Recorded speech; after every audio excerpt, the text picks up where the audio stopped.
Hello, everyone, and welcome along to your Sunday night edition of the TII podcast. My name is Craig Dennett, and I'm your host this evening as we look back on what has been a hectic, busy, up and down, many descriptions for how this week has been. We'll try and cover them all. We'll try and go through all the emotions that we've gone through, and we'll start to look ahead as well to what I assume is not going to be a quiet international break for Rangers. Joining me to do all of that, we have JB. How are you doing, JB?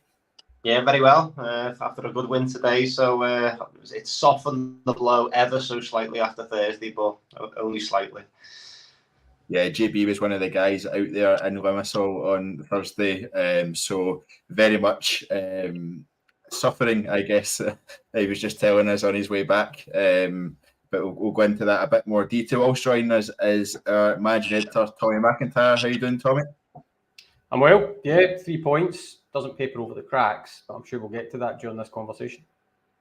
We absolutely will. So let's get on to, I guess, today's performance, first of all, before we go on to start talking about new managers and who we think should be in the dugout and structures within the football club, etc., etc. But let's talk about a Rangers win, first and foremost, which is a wee bit of a rarity over the last couple of weeks. So may as well start with the positives. Rangers beating St Mirren 3-0, a 10-man St Mirren for much of the game.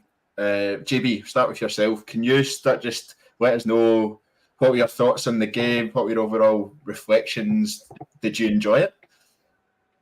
I would say up for the first 20 minutes, I thought, right, this is better, more like it, without being spectacular. So I don't think we created too much in the first 20, but there was definitely just that. There was just more energy. I think that was the thing that we've been crying out for this season. I know we've been starting games reasonably well, but I just felt as if you could see there was just a wee bit more of a determination. Things were just a little bit crisper. I thought Lovelace just give us a bit of a different dimension down the right hand side, as opposed to maybe like a Lammers who wants to take 25 touches and stuff. So it was almost a case of, it felt as if they'd had a little bit of a shake. But as we know with this Rangers team, we can't get too excited too quickly. So yeah, no, I thought it was a real positive start. And then obviously pleased to get the win. Obviously Tavernier does what he does from the penalty spot, cracking goal, and obviously Sima chipping in as well at the end. So yeah, pleased with the 3 points. But as Tommy said earlier, it just papers over the cracks for another week, doesn't it? But pleased to get going into the international break on some form of a high, albeit not spectacular. Yeah, Tommy, I'm not sure I fully agree with JB in terms of a positive start to the game, having watched that first 30 minutes where I think each team had one shot off target, and that was the grand total of all goal-mouth action in that first 30 minutes. I wasn't overly enamoured by the move. Didn't see a reaction. You always expect a reaction after a bad result, but I didn't really think I saw that from. Not with this squad, you don't. What did lie down again? That seems to be the only reaction from this. What are your reflections on that game today? I'm probably slightly more to your side than I am to JB's, although I think JB's just trying to channel a little bit of positivity there. I can't blame the guy for that on a Sunday evening, right? I thought minimal viable product, right? You rock up in Paisley, you're supposed to get the 3 points. We got the 3 points. Lovelace looked bright. I'm absolutely with JB on this. He did more than 10, 15 minutes or whatever it was than Dessers and Lammers have done in their Rangers careers. And the word careers is in italics there, obviously, right? Then he obviously gets unfortunately injured and he's away. But I thought it was pretty turgid stuff, actually. I thought we were okay possession-wise, but there wasn't a hell of a lot of chances. We get the penalty that accelerates as the sending off really changes it. Again, I come back to it. Minimal viable product. Rangers should be getting 3 points in Paisley. They relatively should be keeping a clean sheet. They should be comfortable. We've all been bruised by how badly this team performs and how fragile they seem to be. So getting away with that, going into the international break, I agree, is good. But there's much bigger stories, and that's just a wee bit of, right, okay, at least your weekend wasn't ruined with another 3 points dropped. So yeah, that's pretty much the tale of that game, actually. Yeah, both of you have mentioned Zack Lovelace, who made his first start for Rangers today. Tommy, I'll stick with you. First of all, going between Thursday and today, a lot of the commentary, a lot of the discussion amongst Rangers fans was: is Stephen Davis going to rock the boat, or will he just keep going with the same names, the same people that have been performing poorly so far? There was from what I saw, there was a bit around. He probably won't. He'll probably just stick with the people that he knows, and he'll probably just stick with the same characters that we've seen over the last year, 18 months or so, and many of whom have let us down on numerous occasions. But we did see that Zack Lovelace came in for his first start, which I think gave everyone a bit of a boost. We saw that Cyriel Dessers, Sam Lammers and Ben Davies all dropped to the bench. So he did bring some changes in there. Were you surprised by that move? Were you happy with that move? Obviously, we saw how Zack Lovelace played in the first 40 minutes or so before he got injured, but he did seem to be the bright spark. But I wonder how much of that as well is us just grasping at anything that we could possibly grasp at to try and find a positive.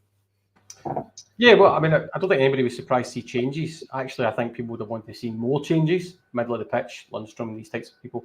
But Davis and his team are working within the squad that they currently have. Their job is to, whilst we want to see tons of changes, they need to protect getting the 3 points. I get that. He's been able to give youth a bit of a chance there, McCausland and Rice coming on at the very end as well. Yeah, listen, Lovelace, it was a positive, day for him, apart from the injury, obviously, right?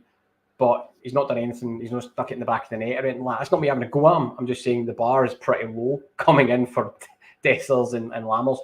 Challenge the defence, run at your man, beat them, cause a little bit of trouble. Right, okay, you've already done more than they've done. So I thought it was good. It was positive from him. I hope he's back. He's back and playing really soon.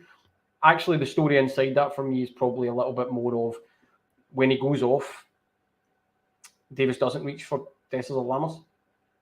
He kind of he snubs them again, for want of a better phrase, right? Not a phrase I particularly enjoy, but a little bit of a message being sent there that you've done nothing to warrant it. Forget all the outside noise for the fans for a second, right? They've done nothing to warrant being in the starting lineup, and that's the worrying thing there. So when you're talking about reaction, I'm not entirely sure what kind of reaction Dessers or Lammers can give. We keep coming back to Dessers as a confidence player. I think De Boer had said this when he signed, etc. But where do you rehabilitate him? How does the manager rehabilitate him when he comes in? During the international break or whatever. And certainly that's the timeline that the club are trying to run to. That's the more important thing for me. It was a case of, and when Davis finally did turn to Dessers, he gets a chance. He's through.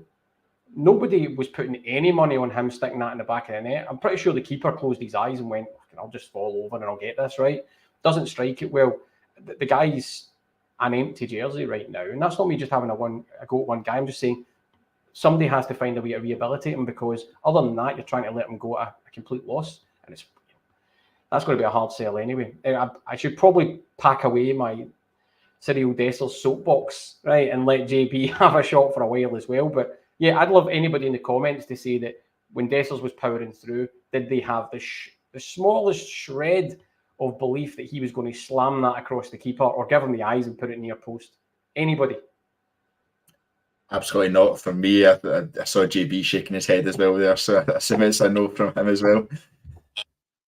Yeah, no, 100%. I was the same with as he was going through. It was just you know that excitement you get when you see a player going through or a player stepping up to take a penalty. You think, right, he'll go, just get a good clean strike, and you just thought, no, just low expectation. And what really frustrated me, and him and Lammers, I don't know if this is just a sign of confidence. Have you noticed every time they shoot, they end up on the floor? Every time, they seem to do everything on the stretch. And there's nothing ever done with any kind of conviction or shape. Just to confirm, by the way, my point in terms of the performance today, I thought the middle 60 of the game was absolutely scandalous. But I just thought that, I don't know whether that was just me, as you touched on there, Kate, the hangover from Thursday. Coming out of the ground, we'll probably get to the Irish game in a second, but when I came out to that ground on Thursday, of the 30 years I've been following Rangers and I think I've done 30 odd trips abroad, that is the lowest I've ever felt coming out of the stadium. That includes Seville, Manchester, Unareia, Macedonia. Honestly, it was the worst. The effort and the application from the players was nothing short of disgusting. And seeing it in the stand, because I spoke to my dad afterwards, and I said, "How bad was it, Dad? Did it come across on the telly as bad as it looked?" And he said, "Yeah, it was poor, but it just felt like one of them nights that just didn't click." And I was like, it was more than that for me. They had about 250 fans, and the average age of them was about 12. I think they just let all the school kids in for free. So I think for me, that start of the game, at least we looked like we were better than St Mirren, which I think is the bare minimum, don't get me wrong. But I don't think there's much between St Mirren and Aris. So therefore, at least seeing that we dominated that first period of time kind of give me that wee bit of a lift. Because that just jumping back to Dessers on Thursday, he just looked all over the place. He didn't make runs into the channel. He didn't hold the ball up. What chances he did have, he just looked really uncomfortable. There was one that wasn't shown in the highlights where I think Sima done well to whip it in from the left, and he actually ducked out the way of the ball as opposed to trying to manoeuvre to get his head up and get an attempt on target. The guy's just, I mean, I feel sorry for him on a human level, because you can just see he just looks absolutely all over the place. He just doesn't look as if, he actually looks like, I know you describe him as when an outfield player goes in goal and you just know he's not a goalkeeper. He just looks uncomfortable. He looks like that as a footballer. Someone reminded me earlier today, I think my pal Warren, he said he looked like David James when he went up front for that game. The last game of the season, Man City against somebody in a relegation battle, was it Middlesbrough or something? And he just looks so bad. But let's hope international break comes and he has a couple of good nights sleep and he comes back a different player. But we'll wait and see. But no, Dessers is definitely not started his Rangers career. Yeah, I was going to talk about Cyriel Dessers a bit later on, actually, but since we're kind of covering him in depth just now, I'll just jump to it and I'll open up to you both, but JB, I'll let you answer first. What does Cyriel Dessers' future at Rangers look like as it stands? It seems like fans are completely out on him. Like, it feels like he's got no confidence. Feels like you spoke about the fact that when that chance when he was running through on goal, he actually took quite a good first touch, but it was no one had any confidence, including him, that he was going to score. So what does Cyriel Dessers' future as a Rangers striker actually look like, do you think? The only hope I've got, I don't think he's going to be the type of Rangers striker like a Morelos, for example, who we mightn't be playing well and will win 1-0 Morelos. I think with Dessers, the whole team's going to have to be playing well for him to play well. Do you know what I mean? It's almost as if the confidence is high and things are going well, you might just find that it might click for him. Do you know what I mean? And that's the only hope I've got, is that if the rest of the team clicks, he might click. But I certainly can't see him. He's never going to be. I can't see him. He's showing nothing that says he's going to be a Rangers number 9. And what I mean by that is somebody that is going to hit 20 goals, somebody that's going to bully defenders, someone that's going to run into channels. I never seen him as the big goal scorer this year, albeit it was a decent outlay for him. I always thought that was going to be Danilo. I thought Danilo was going to be our 25, 30 goal a season striker. But I just thought this big guy was I thought he was going to bully teams. I thought he was going to rough teams up. He was going to run the channels, create a bit of a press. Where I do feel sorry for him a wee bit, and then there won't be many people defending him. He does press quite a lot. He presses quite well on his own. But what you find is nobody else is pressing with him. So when he goes, it's just a waste of a jersey because there's nobody else in tune with him. So if he presses, he might make a sprint, a 20-yard sprint. It just gets past the fullback. But because we've got no shape or consistency, nobody's pressing from the midfield. Everyone's just staying very safe. So maybe once we get Cantwell back and we get a few, I know you might say, well, he's done nothing when Cantwell was there, but if you get a few of these guys back in the team who are willing to have a right good go, bit of dig, bit of pressing, he might turn it round, but that's me being extremely ambitious. I thought Sibo might turn it round, so probably not the best judge to ask, but we'll wait and see. Do I think he'll hit double figures? Which is probably a decent comparison if we're looking for a yes or no answer. I don't think he will.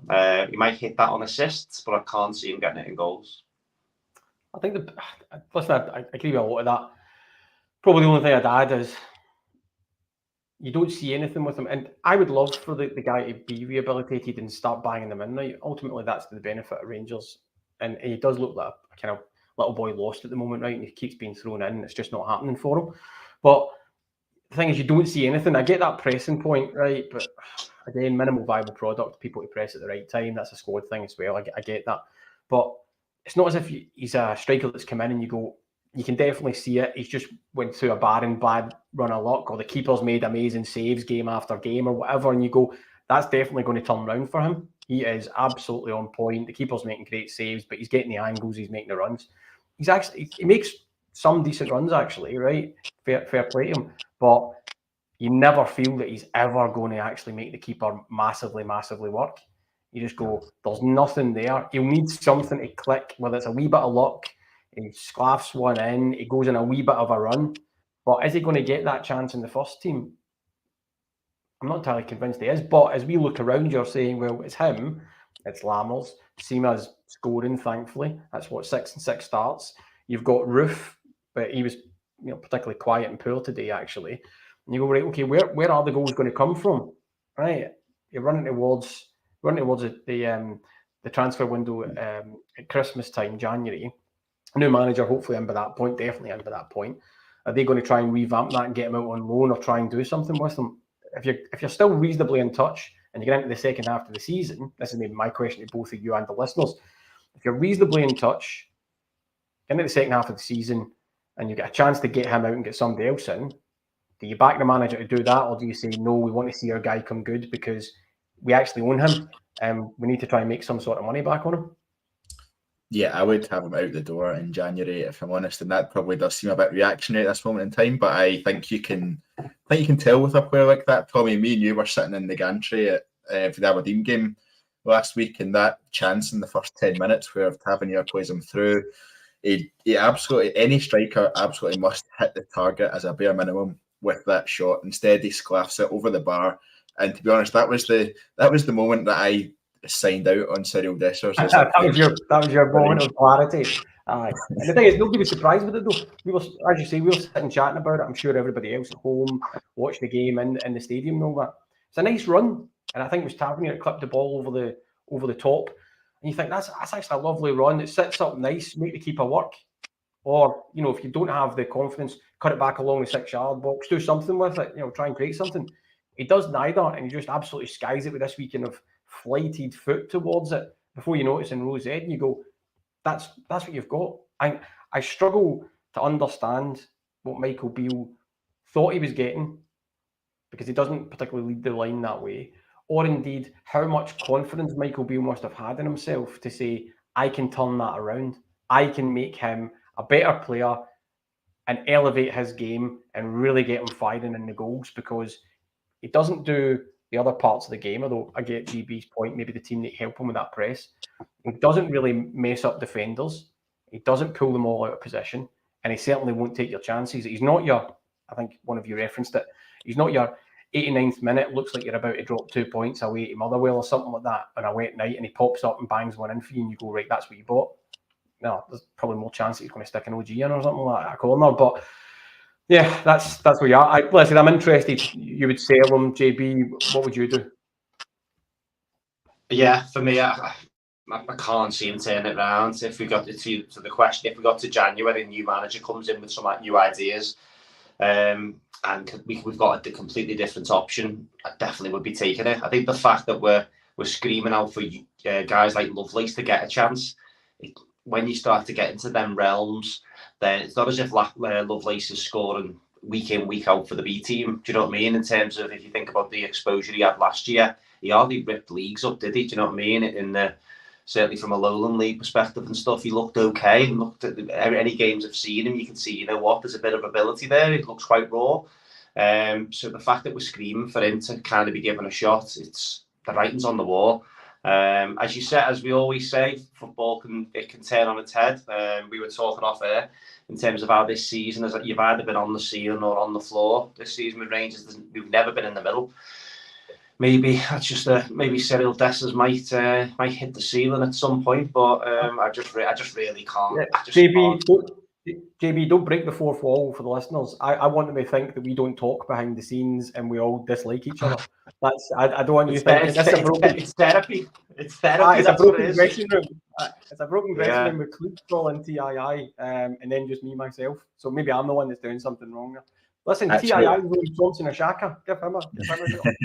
Actually, I've changed my mind on the moment I signed out on Cyriel Dessers. It was actually later in that Aberdeen game when he started blatantly fouling people and then acting shocked when he got the referee blew for free kicks. That was the moment that frustration really boiled over for me.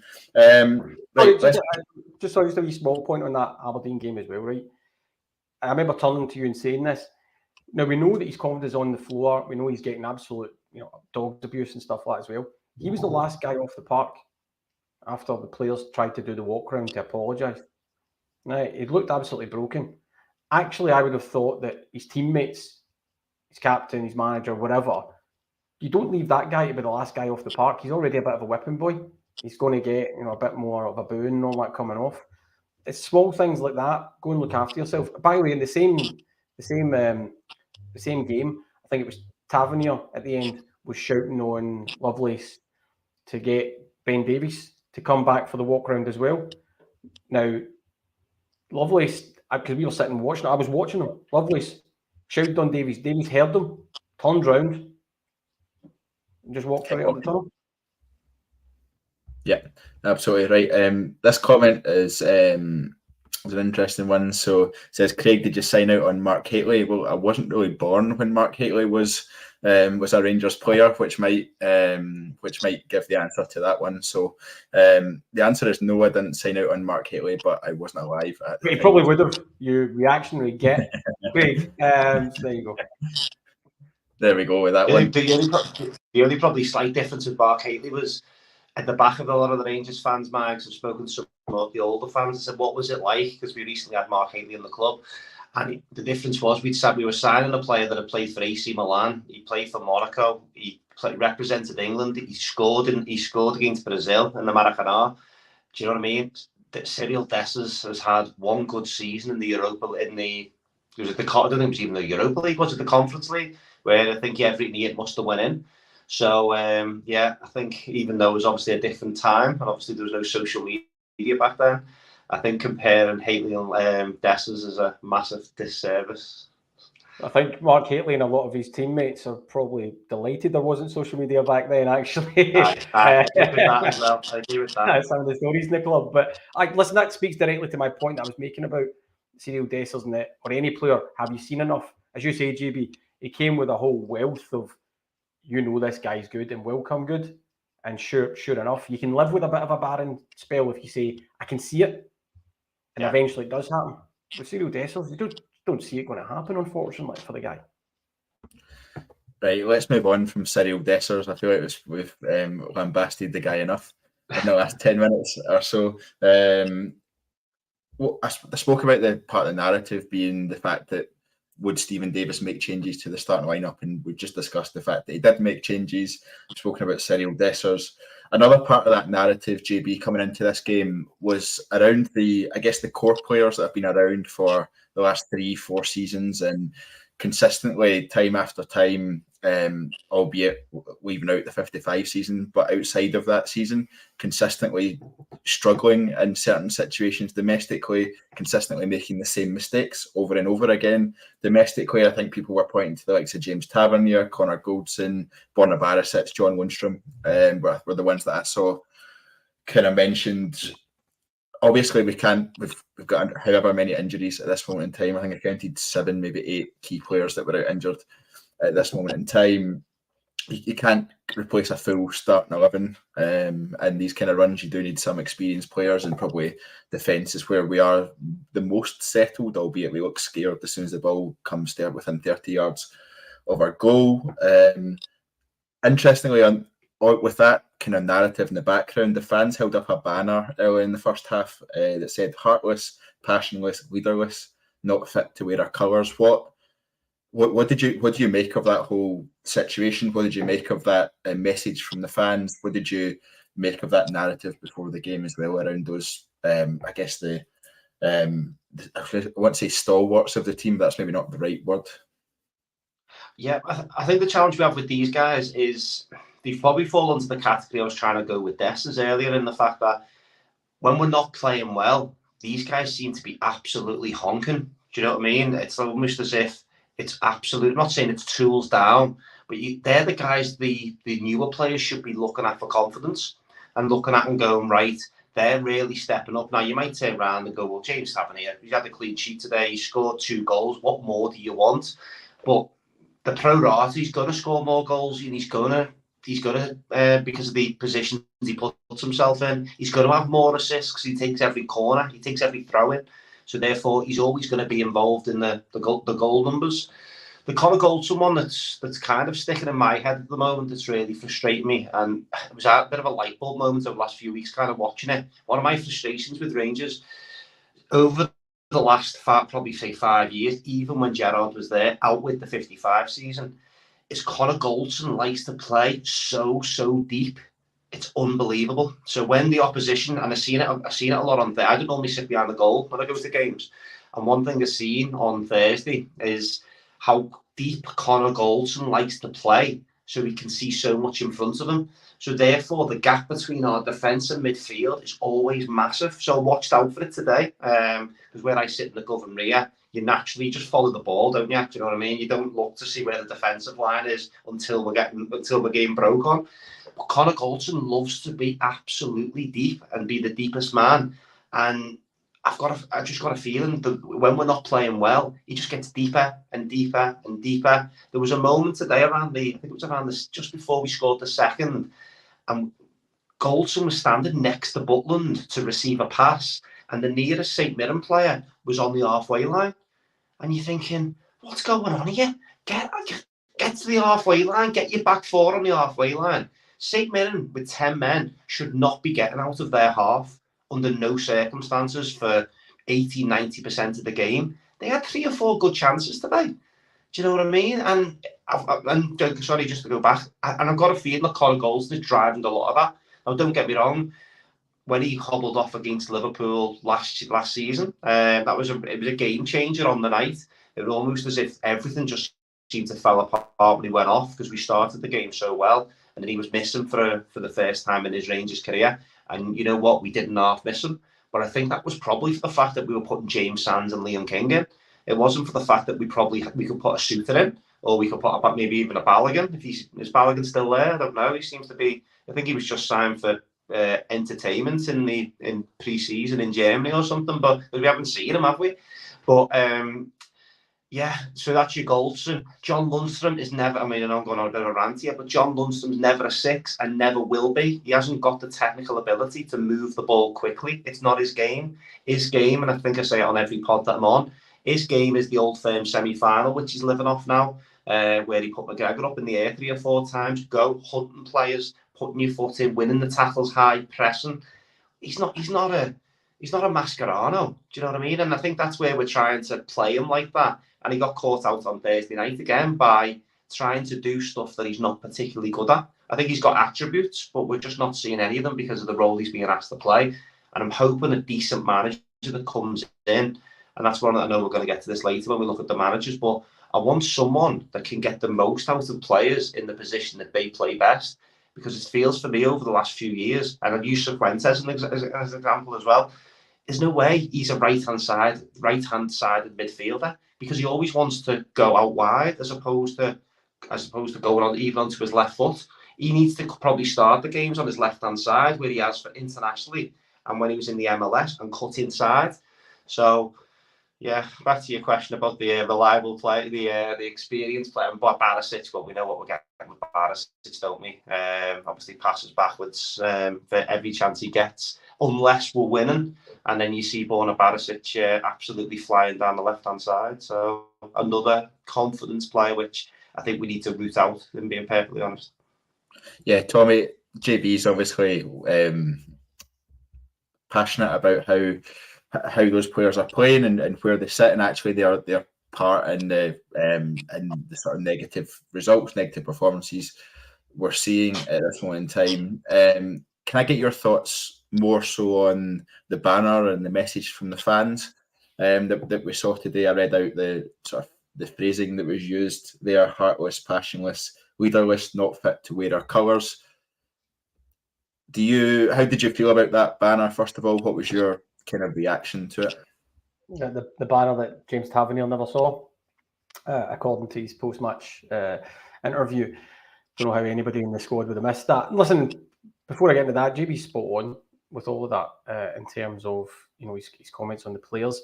Maybe the thing that I would add to that, to your question, is for some of these players, that's the 5th, 6th time they've seen that sort of banner from the fans on various different seasons. Right? They've consistently not delivered. People, we still talk about 55. Yeah, brilliant. But the club as a whole didn't kick on. Some players didn't kick on. The boardroom didn't kick on, or whatever. Not until they got to this Michael Beale revamp that hasn't worked. I think Chris Boyd was particularly good on Sky Sports Day talking about the 1,000 games, 2 trophies, etc. Now we know we hadn't performed particularly well and we hadn't delivered the trophies that we should have. Getting 55 was a moment that the players have dragged out for a long time, actually, right? Because it did a lot of other things and it was the right time to win that particular title. Fantastic. Now, we got out some of the big players in terms of Morelos, Kent and all that type of stuff. But there are players in there who are legacy players who have seen that banner and heard those shouts of frustration and been on the wrong end of not just results, but themselves and their team really poor performances, 4 or 5 seasons. You know what I mean? They've got one peak and a lot of trough there. So at what point do you say, the fans need to make their voices heard. That's what we're here for, right? We support the club. It goes on when players leave, But some of these players, it obviously doesn't really make that much of a difference because you hear the same things. Yeah, we need to go again. We really believe in ourselves. We need to hunker down. I've got real belief in the squad. We need to make it better. We know it's not good enough. Well, yeah, but it's consistently not good enough. So at what point do you actually internalize that and say, maybe I'm just not good enough? Maybe I haven't delivered what I'm supposed to here. And at what point do you have a manager who's ruthless enough to do that as well? Because these players have stuck around whilst subsequent managers have come through. Now, I'm not saying they're terrible players. I'm just saying it's one thing to say, oh, listen, that's a banner. They must have got that message today. That's a banner that I've seen us have to deliver to players and squads several times over the last few years. There's your core problem, because they've been parts of revamps with different managers and it's not quite worked.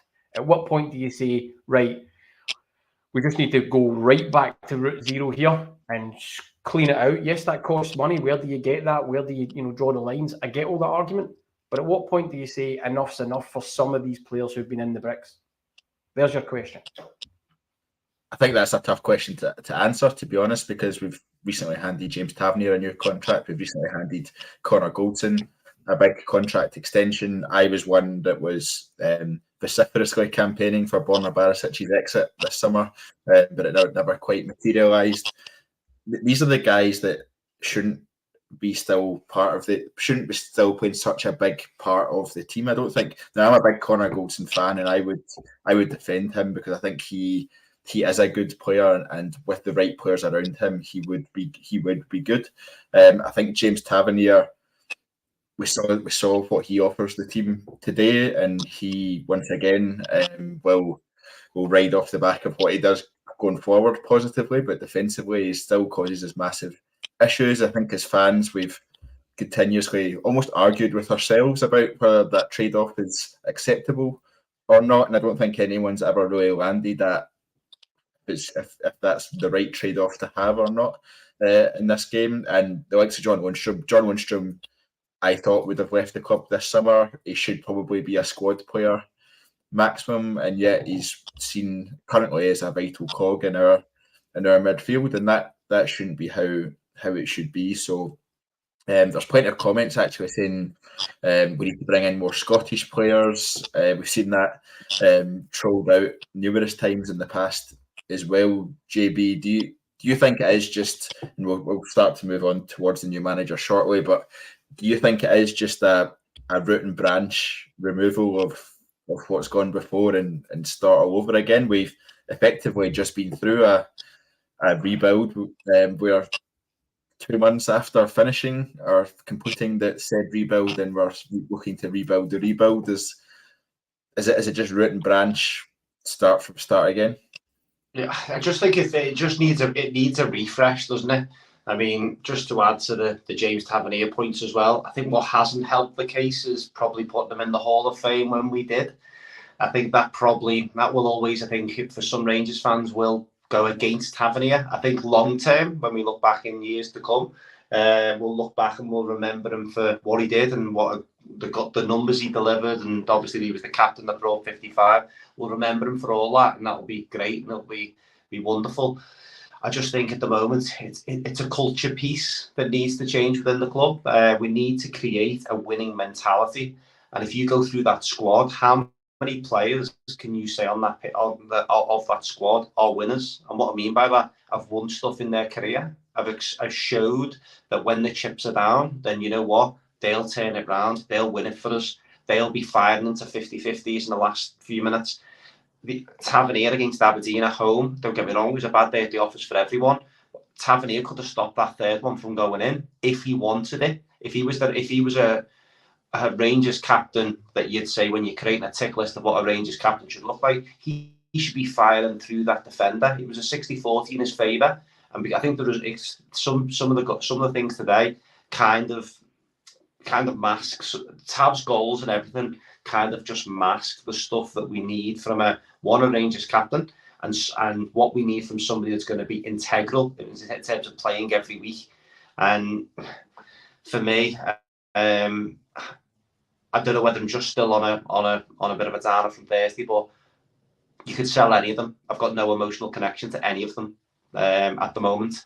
Now, don't get me wrong, that will all change if we go on a wee win and run and football gets better, new manager comes in and revitalises things. But I've genuinely, there's nobody I'm looking at within that squad at the moment that I go, they are a winner. They are, I think, given 150% every single week. They're ones that will, I imagine, are raising the standards on the training grounds. They're the ones that can point to their trophy, the trophy stand in the house.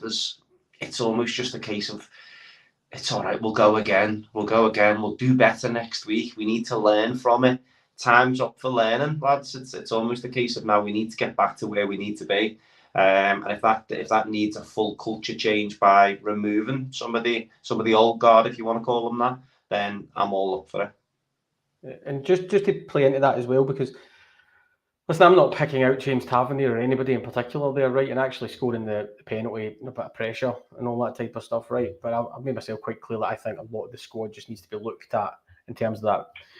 How do you change the mentality within the dressing room, etc., and start to build that winning mentality that other clubs have? Right, that longevity.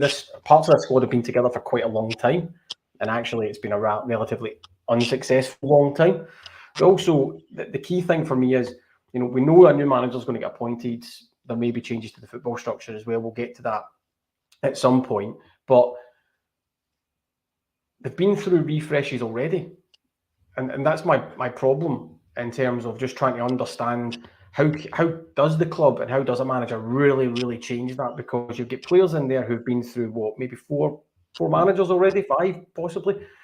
And they've had some good managers in there as well.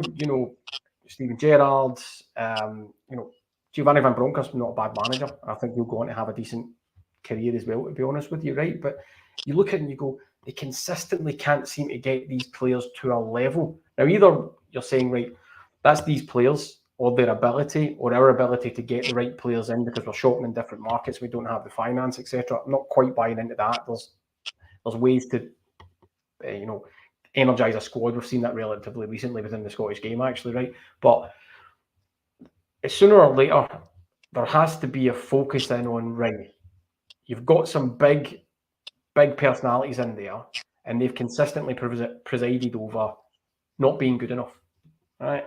Do you try and go with them again to say, right, you set the standards in the dressing room for new people coming in? Or do you say, no, I need to press the big reset button that says we clear it all out and we start again, which leads you back to the problem of, right, well, how do you finance all of that type of thing? It's a difficult place that we're in at the moment. And there is no, I'd love to be wrong. Some manager comes in and just gets the best out of everybody. Amazing. but that's not exactly the high percentage. It's going to be a tough road. Yeah, right. Let's move on to the new manager talk now, and potentially we can discuss some of the assurances that we think any new manager will be looking for. You spoke there, Tommy, about the various options that are available in terms of the level of change that's required. And any new manager coming into a situation, especially one like this, will have their own demands and their own expectations that they will want to be met. But let's start to unpack, I guess, the last 7 days. It was at the start of this show last week that it was announced that Michael Beale had been sacked. JB, you were on the show, if I remember correctly, reacting to that in live time. Yeah. It's obviously been a busy week in terms of rumours and speculation. The club confirmed to ourselves, along with other media outlets, on Friday afternoon that the club will be moving to the final interview stage over the coming week, and that Frank Lampard will not be part of that process. Tommy, start with yourself. First of all, how have you viewed the last week and everything that's gone on? God, I didn't expect you to word that question like that, actually. Yeah, listen, it's nobody ever wants to, whether you're a part of that booing of Michael Beale or venting on social media or whatever, right? I don't think anybody truly ever wants a Rangers manager to get the bullet, because it means that we are not in a good place, right? We can all pretty much agree with that. Even if you don't like the guy, if we're being successful, that's fine, right? Actually, I think it was just palpable relief when we got to the stage that he'd been put out of his misery, right? Because it just wasn't happening, right? And I actually think Michael Beale's, reasonable enough guy. I didn't like the whole appearing when Giovanni Van Bronckhorst was on his last legs. I thought that was a poor moment, but also the board need to take a little bit of blame for that as well. They invited the guy in. Not a good look, not good optics. But anyway, so he's out the door. We need to go through the reset again. And that's the problem. There was so much put into the messaging during pre-season, right? That it was a big reset, big transformation of the club. You had Stuart Robertson leaving, you had Park leaving, you had Bennett coming in, you had Smith stepping up, all that type of good stuff. There was money put forward. Michael Beale was coming in with a good reputation. He turned down Wolves and all that type of stuff. It was a bit of property. Then we go and buy these players, question marks, but okay, let's see if they hit the ground running and he gets the best out of the squad. It's just run right into a brick wall. Now, we're not completely out of touch, and certainly the club behind the scenes are not writing the season off. They think there's still a bit of traction there.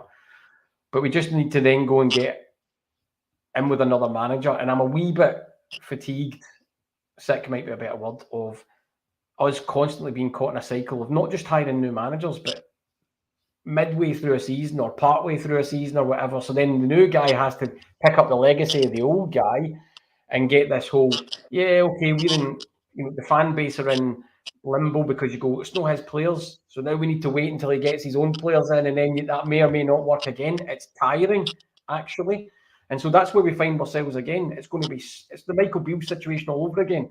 It's the Pedro Caixinha situation all over again.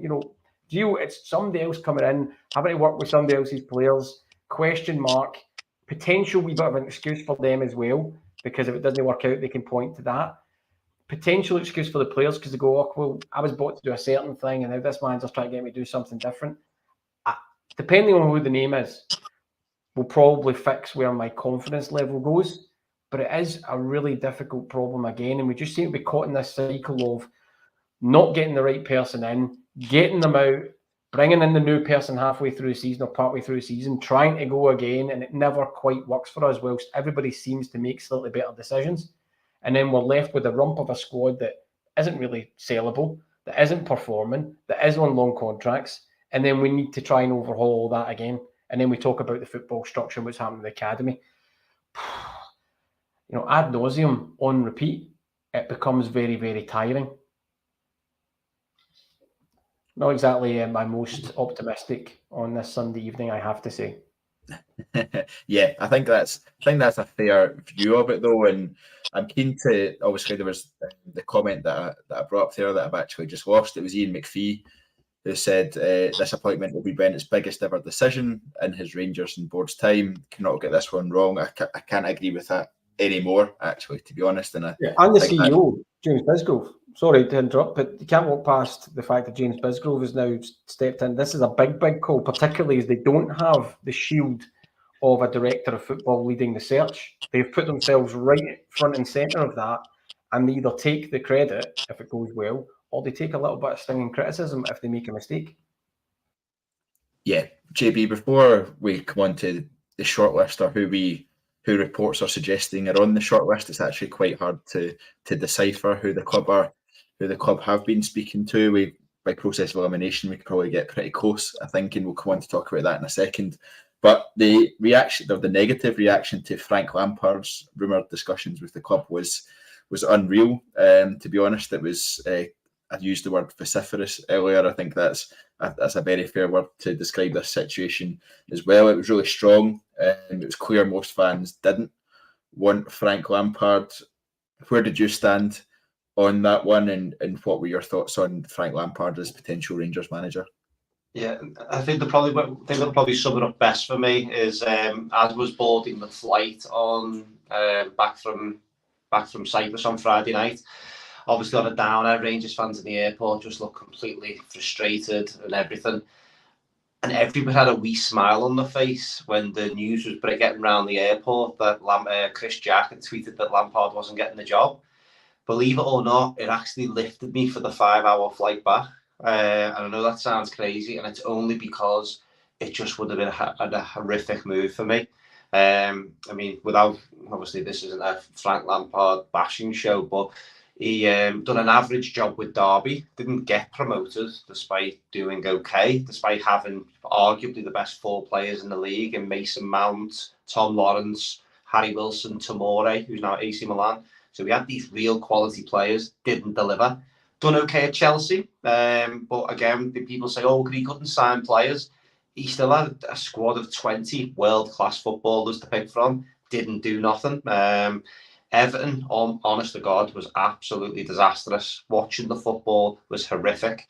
The Everton fans... Spend a lot of time watching Everton, JB? Is that what you're outing yourself here? Yeah, my little brother's a home and away Everton fan, so that is the family club. That is my mum's side of the family. So yeah, I do keep an eye on Everton's results. Couldn't walk past it, JB. Couldn't walk past it, mate. Yeah, no, don't blame you. But I'll tell you what, I won't go back onto this one, but tell me 2 teams in British football that have shared as many players as Rangers and Everton. But I'll leave that one to the viewers. I've got it up to 26 players. Anyway, but he was disastrous there. He outed Decore, which, and this is just an example of some of his really poor man management, because he was working too hard in training before a big game, and that Everton fans just found that utter bizarre. And then his second spell at Chelsea with a 9% win rate didn't fill me with much confidence either. Now he speaks about Rangers really well, and he was a cracking footballer, probably a very underrated player. As a player I've seen live on a number of occasions, I couldn't believe how hard he worked and stuff.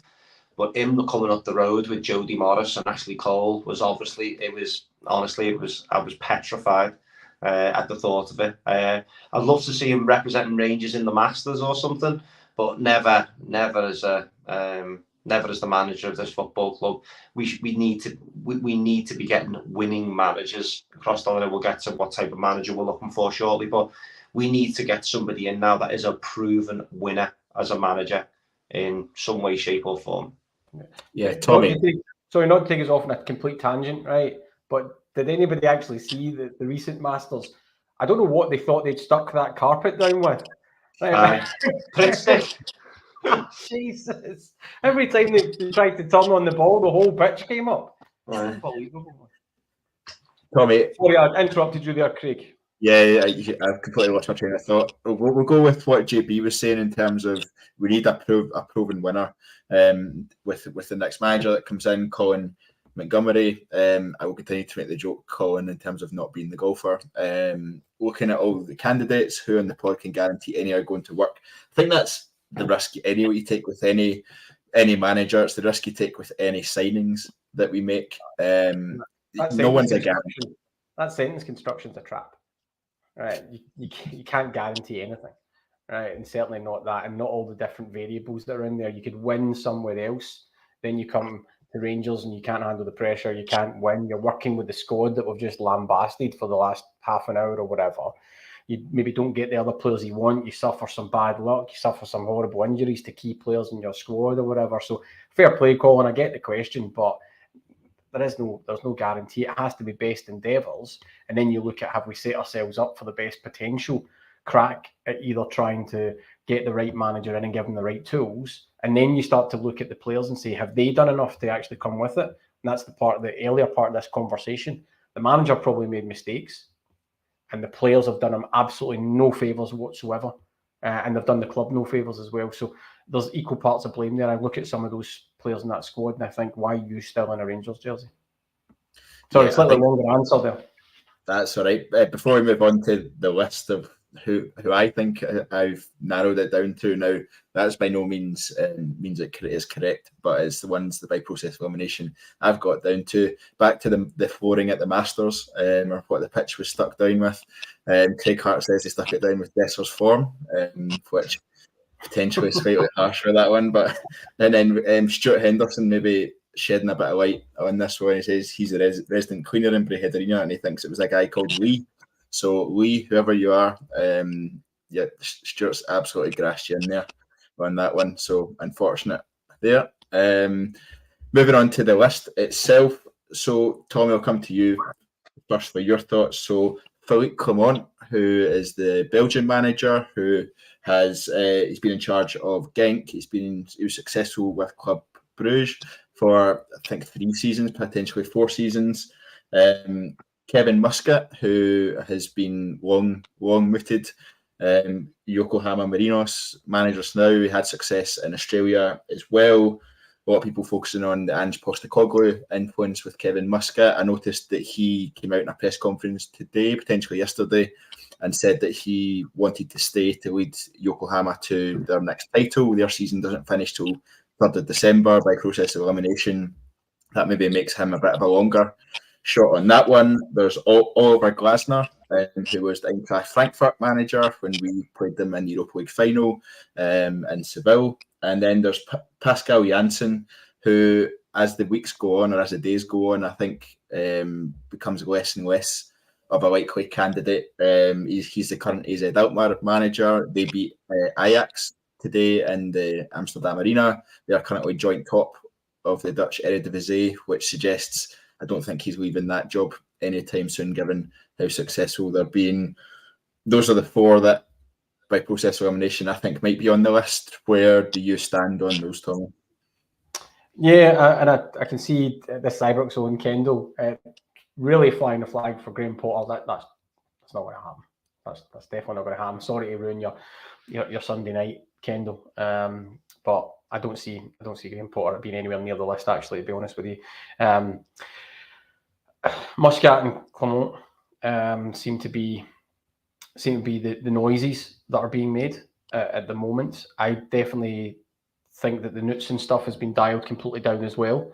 I think Janssen, outside chance, but I don't necessarily see that. I think, and the club haven't naturally informed anybody in terms of media or anything like that, and ourselves, of how many people have made it through the final selection process. My guess would be it'd be 3 at a maximum. You don't want a second stage or a final stage any more than that. I think they'll end up. I mean, you're asking me for who I think is going to get it. Is that your question? As my mind, yeah, like just nail your colours to the mast here and now, Tommy, and you go. I think Clement will get it. I think the noise around him seems to have been growing and growing over the last couple of days. I think fans are more and more bought into him. I guess the question is, will he buy into the club? Buy into Rangers at this moment in time? That's the other side of it.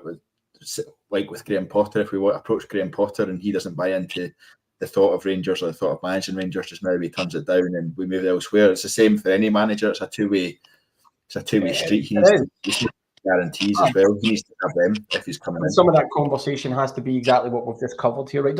Whoever comes in, they have to be sold on, unless there's a lot more transfer activity and money in the background, right? They're going to have to work with the even if there is money, right, doesn't matter. You're not going to do wholesale changes in January, so to speak, right? You're not going to do 10 in, 10 out. So they're going to have to work with the rump of the players that they've got right now. So they have to have one eye on that. Do they think they can get the best out of that? And can the club come again into the market and say, right, we're going to have another transformational window like we just had there, that big reset? So the manager and his team are going to have to be sold on that. The board's going to have to be sold on what they're going to do with the best of what they've got in the young players.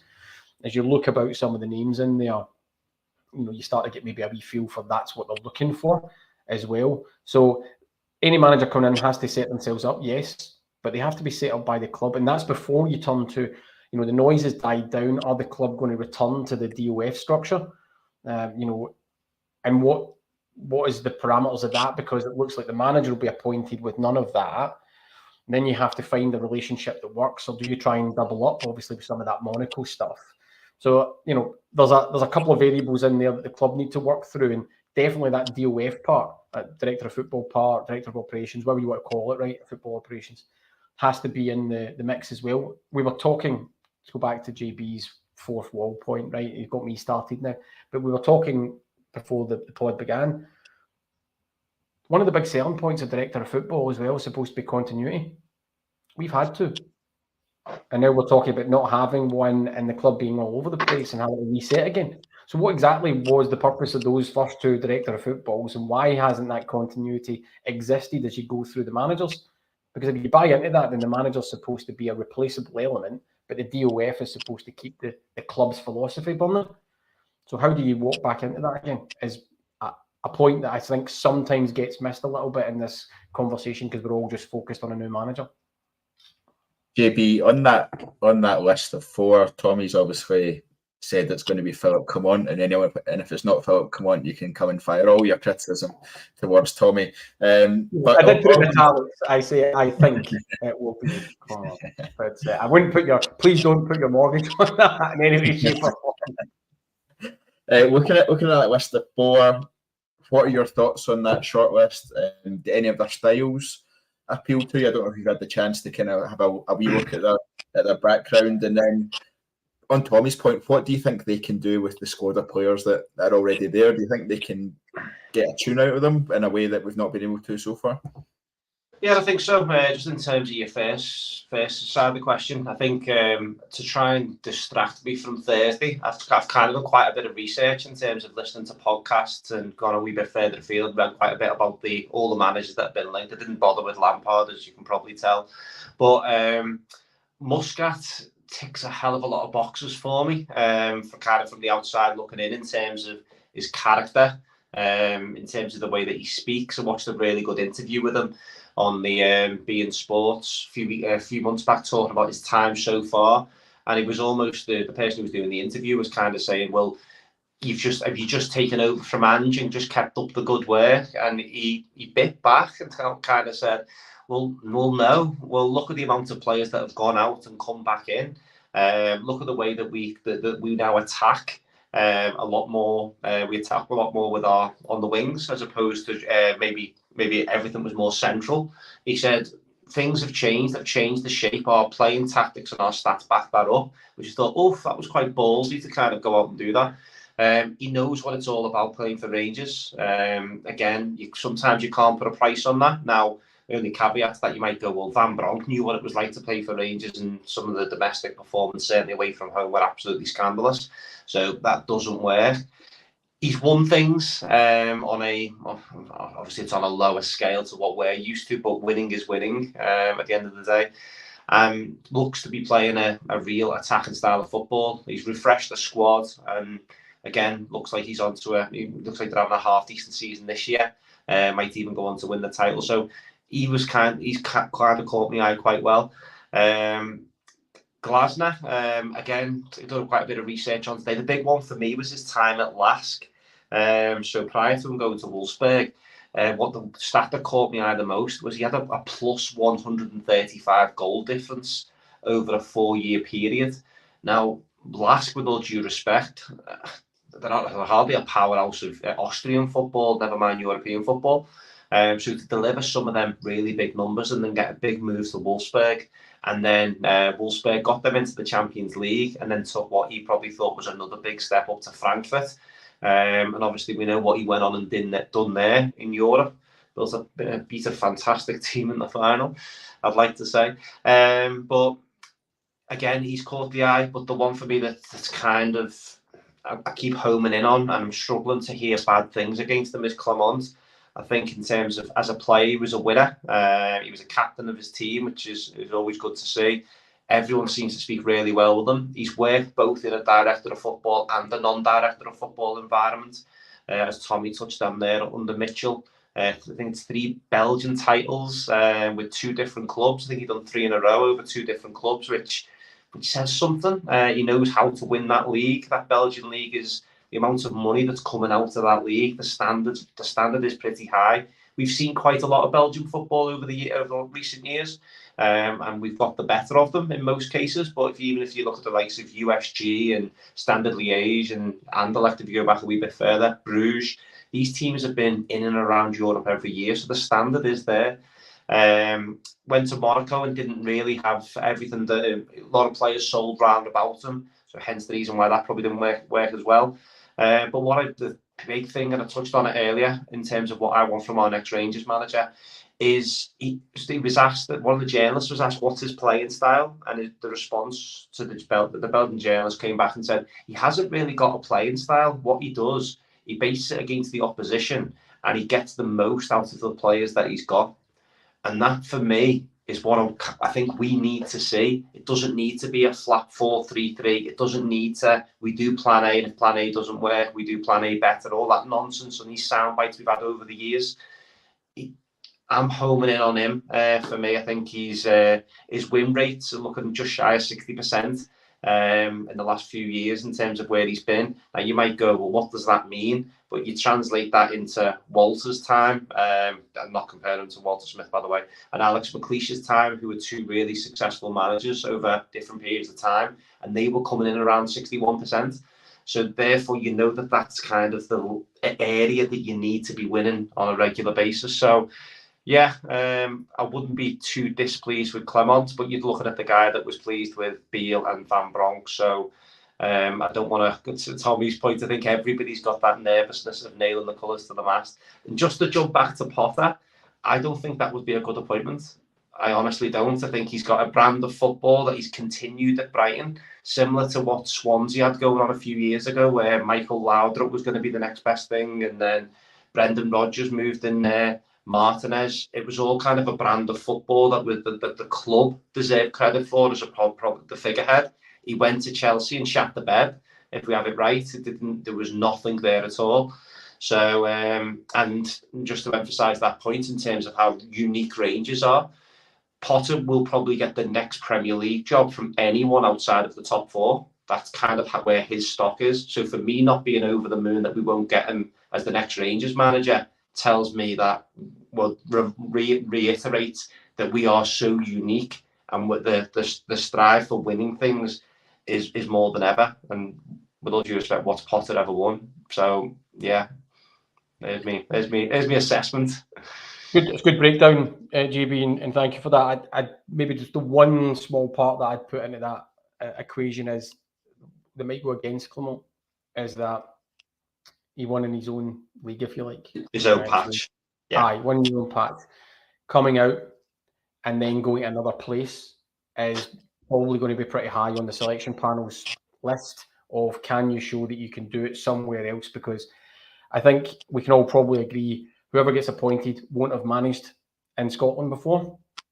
And so they're coming at a brand new place. They're going to hit the ground. We're going to have to hit the ground running. They're going to have to get up to speed. Actually, that's maybe something that plays to Clement to some extent, in that he's not wedded to this was the style that worked in that league, therefore it has to work in this league. But it's definitely the one thing that would maybe be a black mark against him in terms of, right, can you show that you've done it in more than one place? Aye. Yeah. CGM 55 there says none of the candidates particularly stand out. I think just to round us off, I'm actually quite encouraged by the list of candidates, because they're not the standard people who are up for every single job kind of candidates. They're not the standard easy links. They're not the likes of Frank Lampard. They're not the likes of Scott Parker. They're not. Thankfully, when Michael Beale was first, it was announced that people were talking about Neil Warnock and stuff like that, and it was just like Stuart Baxter for director of football. Is that one we bring back? Does anybody remember Stuart Baxter? Does anybody remember that?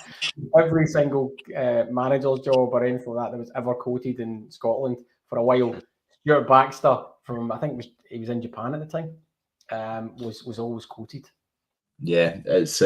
I'm glad that the list isn't those people, and it does seem like a particular style of manager that we are looking towards, and a particular type of thinking as well, which I find encouraging. Anyway, we're over the hour mark now, so I think we'll round off the podcast there. Thank you very much to JB, and thank you very much to Tommy for joining us. Thank you very much to everyone for listening. If you have enjoyed tonight's podcast, please drop a like on the video, drop us a comment with anything you agree or disagree with. Remember to subscribe to the TI YouTube channel as well, and you'll get a notification every single time we go live or a new video is uploaded. In terms of what we've got coming up, Kyle and the team will be back on Wednesday night. It's obviously entering an international break, but like I said, it's not going to be a quiet international break for Rangers, so make sure you keep coming back to us for your latest thoughts on Rangers and the managerial search and everything in between. Thank you very much, everyone, for listening, and until next time, goodbye.